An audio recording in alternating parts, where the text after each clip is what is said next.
Bagaimana kalau Anies gagal nyapres? Jawaban termudah, AHY pasti gagal nyawapres. Padahal pres itu adalah nyawa AHY.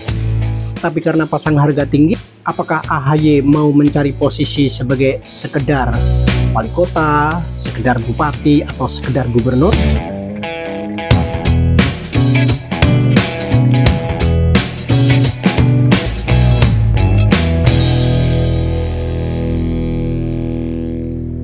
Saudara-saudara sebangsa dan setanah air, sedunia dan seakhirat, secapres atau bukan, kalau beda jangan baper.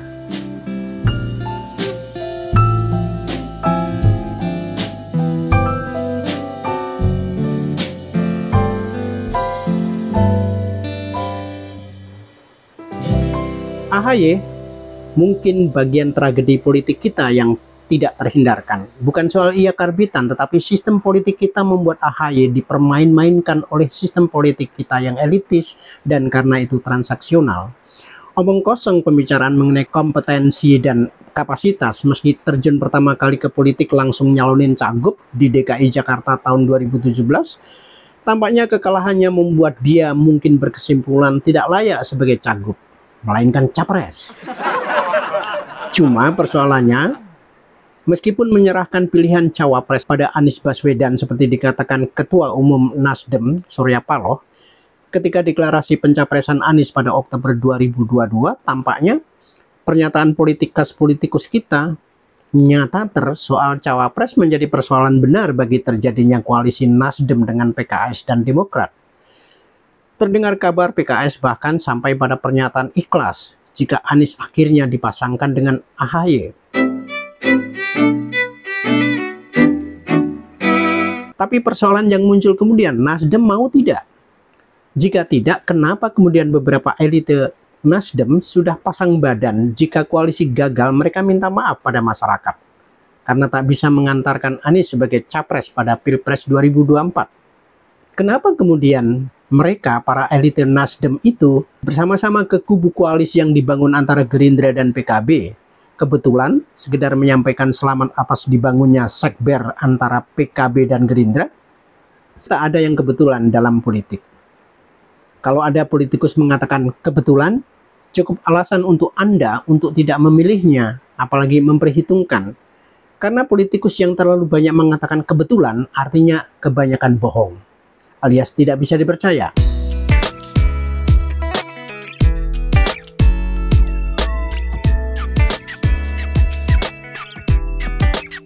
Apa yang terjadi dengan macetnya pembicaraan koalisi seperti pada Nasdem dengan PKS serta Demokrat? Demikian juga lambannya pendeklarasian capres dari Gerindra dan PKB, apalagi terbangunnya koalisi tanpa capres yang jelas pada koalisi Indonesia Bersatu. Semua itu menunjukkan sistem pemilu kita, pileg maupun pilpres, yang aturannya satu sama lain bertentangan, memang tidak jelas. Misal penggunaan ambang batas dalam pilpres. Presidensial threshold menyatakan minimal 20% bisa satu parpol yang mencapai itu atau gabungan parpol untuk mencapai batas minimalnya. Tetapi dalam pada itu dengan presidensial threshold 20%, pemilu diselenggarakan secara serentak dengan alasan biaya dan problem politik, terutama akses keamanan dan polarisasi yang berkepanjangan. Jika pemilu dilakukan serentak, pada aturan pemilu capres dilakukan oleh parpol yang diikat ambang batas tadi, apa tiket parpol untuk mengusung capres? Koalisi akhirnya menjadi jalan keluar, tetapi tidak jelas platformnya karena lebih hanya bersifat antisipasi semata. Platform kerja apalagi ideologi tidak secara serius bisa dibicarakan kecuali pragmatis dan oportunistik. Logikanya dalam pemilu serentak, pileg dan Pilpres diselenggarakan serentak itu dengan masing-masing parpol menyodorkan calegnya juga capres masing-masing. Tidak relevan lagi syarat 20% suara bahwa resikonya ada banyak calon presiden, iya. Tapi baru dari sana akan bisa dihitung ambang batas perolehan berapa masing-masing capres dari parpol bisa masuk ke putaran Pilpres berikutnya. Pada sisi itu pula bisa saja dan bisa jadi beberapa parpol mengusung satu capres sebagai kesepakatan di antara mereka.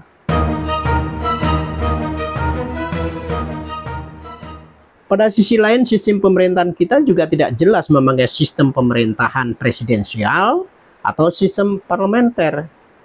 Jika memakai sistem presidensial, mengapa presiden tak bisa mengatur langsung pelaksanaan pemerintahan secara keseluruhan? Kenapa harus bertanggung jawab kepada parlemen dan tergantung pada parlemen?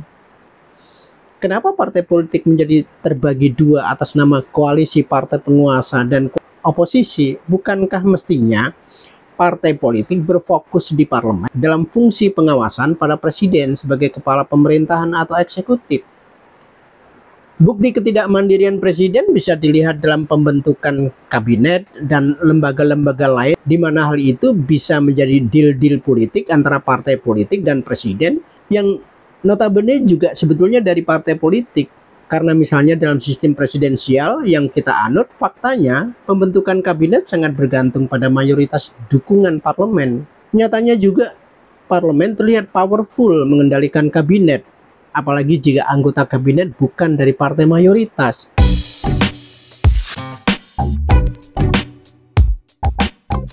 Senang atau tidak senang, Surya Paloh telah memasukkan Anies Baswedan dalam blunder politik.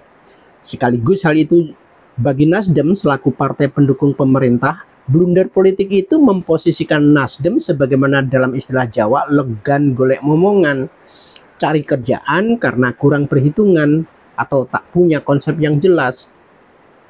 Semuanya karena sistem politik di Indonesia dibangun oleh kepentingan-kepentingan sempit dan sesaat bagi para aktornya. Tidak ada politikus kita yang berpotensi jadi negarawan dengan imajinasi politik mereka ke depan. Bagaimana rakyat jelantah berdaya dengan kedaulatannya, bukan diperdaya terus. Meskipun kelak dalam abad digital sepenuhnya, mungkin partai politik tak kita perlukan lagi, karena dengan smartphone atau Android di tangan, kita tidak butuh lagi wakil rakyat, karena dengan medsos semua anggota masyarakat adalah tokoh masyarakat. Dan selesai itu barang.